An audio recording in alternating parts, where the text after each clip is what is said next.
Welcome back to the Lars Larson Show. It's a Wednesday, but we're treating it like a First Amendment Friday on the Radio Northwest Network. Why? Because tomorrow is Thanksgiving, and we have so much to be thankful for. God has been so blessed the United States of America. I almost can't describe it. I'm beside myself. But one of the things we've been covering ever since the election and leading up to the election was the train wreck that is Measure 114. This is a de facto ban on buying guns. And if you say, well, when does the ban end? Well, it might end in months. It might end in a year. Nobody knows right now. Nobody has any idea how it's going to work or who's going to do it or anything else. And I've covered a lot of the other aspects of this. And then a listener to the show, Alan, had been walking out of a grocery store and he saw an armed security guard, a young lady. And he was talking to her for a moment about Measure 114. He said, is there any exemption in there for armed security guards? And she said, no. And I checked, and sure enough, DPSST, the state licensing agency for both cops and for private security and armed security, said, no, there is no exemption for people who work armed security, at least in terms of the magazine round limit of 10. And I thought, well, that's got some serious implications. So I wanted to reach out to Damian Bunting, who's an armed security guard himself and the owner of Security Guard Training Academy. Damian, thanks for taking the time heading up to Thanksgiving. I hope I'm not getting in the way of your travel plans. Oh, absolutely not, Lars. Absolutely happy to be here and happy to be talking to you. I wish it was under different circumstances, however. Does Measure 114 concern you about the implications it has for people in your business, not just you, but the people you train as well? Absolutely, and I actually reached out to DPSST in July. I was concerned when their response to my questions about Measure 114 was they had zero idea what I was talking about. So leading up to the passage of this measure, even when it was an initiative on the ballot, most people at DPSST were unaware of the ballot measure itself, and that's kind of how we ended up behind the eight ball as an organization. All right, and so one of the problems here is that, and I called DPSST myself this morning, and I talked to a guy named Jeff who runs the private security guard part of the Department of Public Safety Training and Standards. So that's what DPSST stands for. If you want to be a cop, you got to have a DPSST number. If you want to be a security guard, you have to be certified. And if you want to be armed security, you have to be certified. And I said, does Measure 114 exempt armed security like it does on-duty cops? And he said, no, there's no exemption written in, which means on the magazine round limit. Let me ask you a personal question, if you don't mind answering. If you do, just tell me no.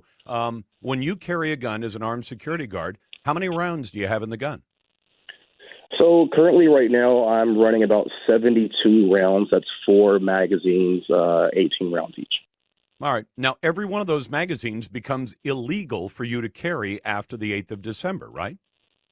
Absolutely. So that round count is going to be diminished to about 40. Now, if you think about some of the locations where I work, primarily being, large grocery store chains, or banks or things like that, the capacity of the rounds that we carry, that's the ability to protect the people that are there.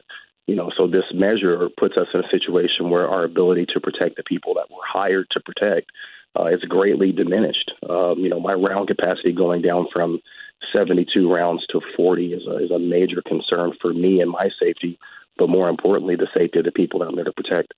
It also means that between now and the 9th of December, you're going to have to go out and find some smaller capacity magazines that will still work with your gun. I'm guessing you probably carry a Glock, right? Like the cops do?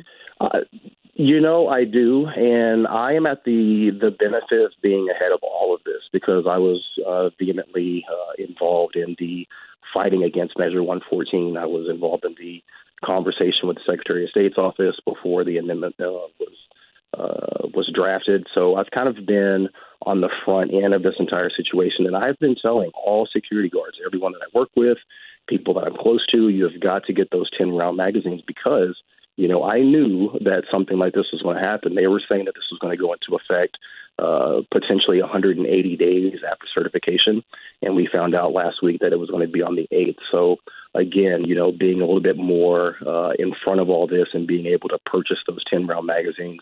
I went to the gun range yesterday, worked with those 10-round magazines, everything is working fine. But again, that's me just being aware and having the benefit of being on the front end of all this. But so many guards, we have over 2,000 armed security guards, and the large number of them are going to be out of compliance come the 8th of December, just for the simple fact that they're probably not aware that they're going to be out of compliance. There's been nothing that's been sent out from DPSST. There's been nothing that's been on the radar in terms of people letting armed security or security guards in general know about this leading up to the measure or after its passage. So I'm very concerned for the people who are working in armed security and the situation they may find themselves in come the 8th of December.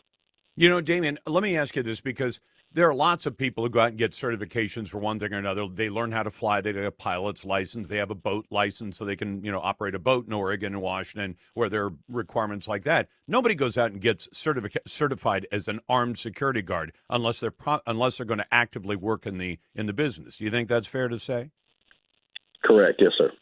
I mean, because you have to recertify and you have to pay more fees and everything else. So that means we've got 2,100, as I'm told, 21 as of August of this year, who are certified as armed security guards. Many of them may be incapacitated, at least temporarily, by this. And then you've got this question. What happens when somebody comes to work from another state and says, hey, I want to work armed security. I've worked that way in my home state. Now I'm coming to Oregon. What do you think they're going to tell these people? Right now my biggest concern is just that, there's really no understanding of how this is going to affect people. We can all look at it and we can see that it's going to be detrimental. It's going to be bad in a lot of different ways.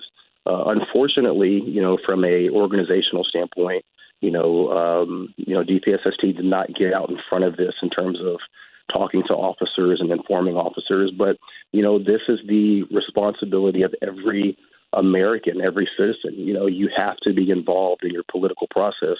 I think that so many of us, whether we're talking about armed security guards or just citizens here in Portland in general, we kind of put our head down and we expect that our elected officials are going to do what's best for us, but we're all learning, unfortunately, that it's not the case. So this is going to be a very eye-opening experience for a lot of people in terms of their need to be involved in the political process. No one can sit on the sidelines anymore because this is going to be very detrimental to people in terms of their career, their livelihood, and then, the very real implications that if someone is out of compliance, technically they're breaking the law. That could cost them their certification. It could also lead them in a situation where they're having to atone for this in terms of our legal system. So it's very, very detrimental. And depending on the conviction they might get, if they are cited for violating the law, they might never be able to carry a gun ever again. Damien, thanks so much. That's Damien Bunting, an armed security guard himself and the owner of Security Guard Training Academy. And I appreciate him coming on, especially with Thanksgiving coming up tomorrow.